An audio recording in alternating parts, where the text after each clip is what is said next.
Oi, gente. Bom dia, boa tarde, boa noite, seja lá qual horário vocês estiverem vendo esse vídeo. Hoje a aula vai ser sobre a lei da equipartição de energia.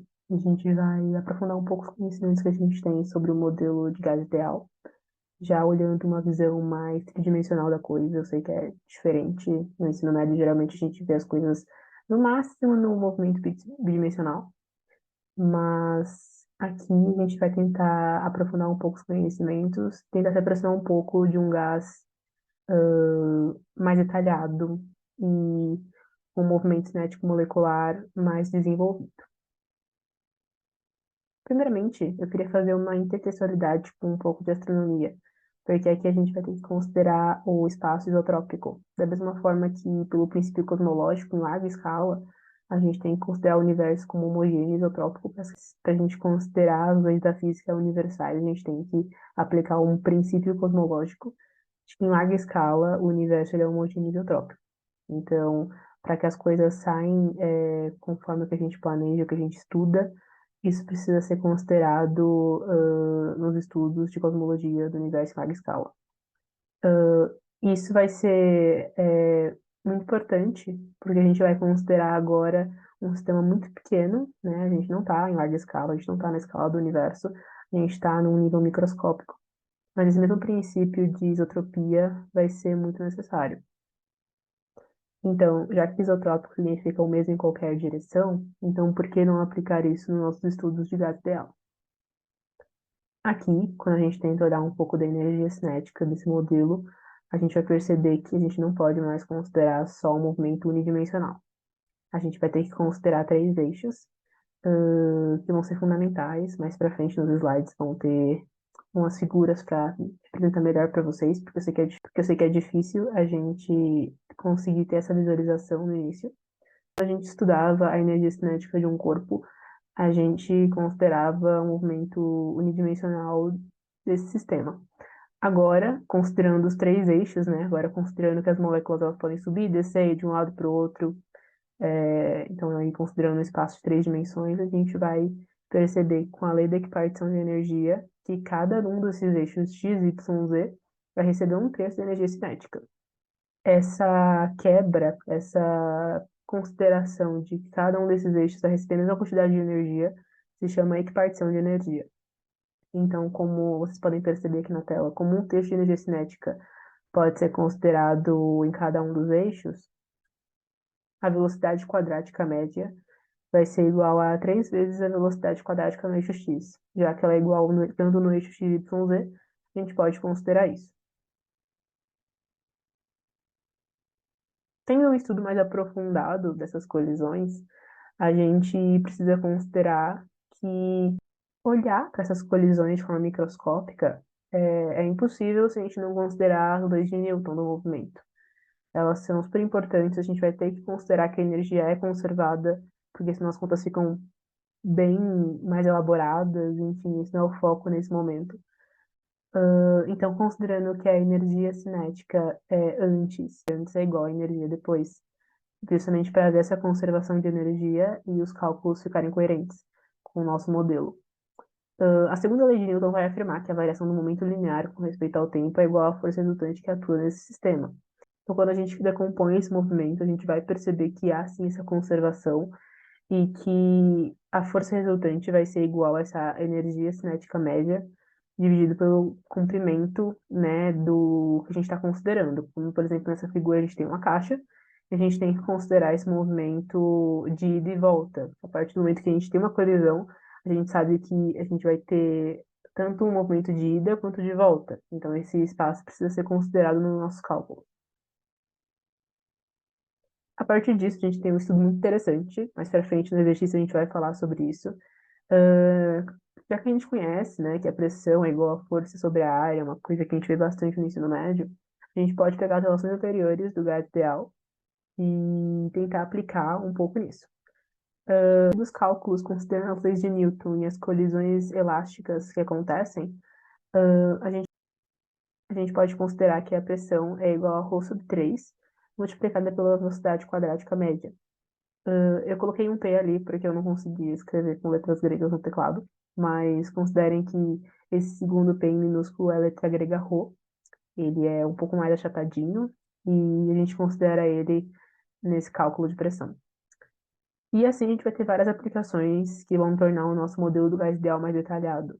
E ainda assim, de acordo com um modelo não tão realista, porém que satisfaz muitas condições para os nossos estudos.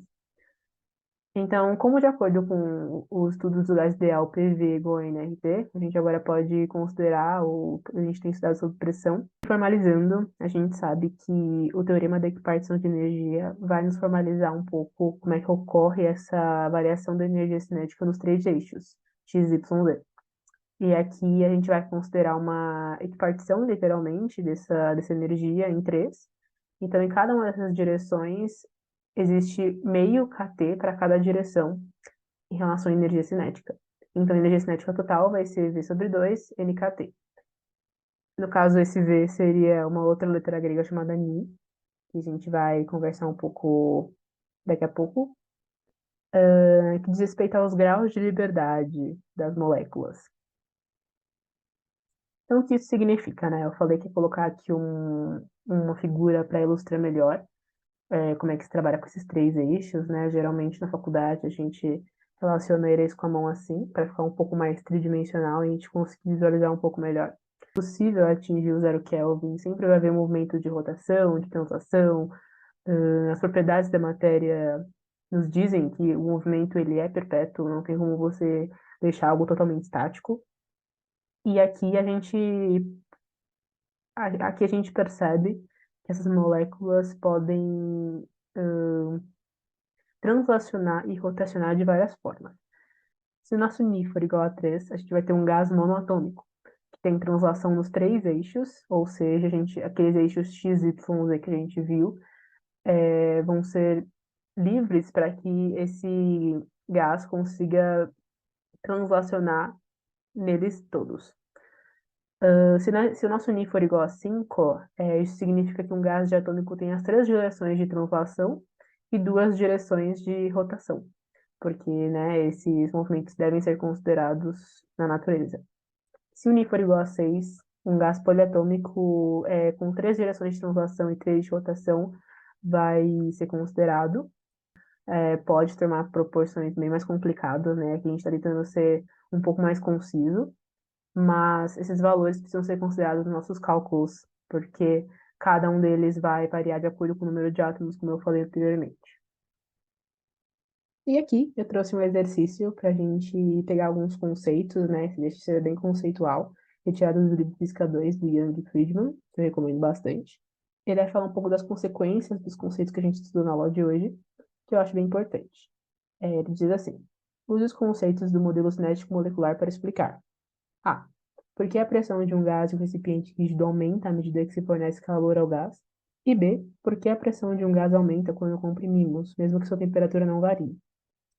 Então, a gente precisa relembrar que se o movimento fosse unidimensional ou até mesmo bidimensional, como a gente estava sempre considerando anteriormente, tudo isso não ia acontecer. Se a gente percebe uma expansão de um gás, uma compressão, a gente vê que ela acontece a nível tridimensional. Então, a lei da equipartição de energia ela é muito importante para quando a gente conseguir resolver essa questão. Logo, o modelo cinético molecular ele precisa ser usado para explicar isso.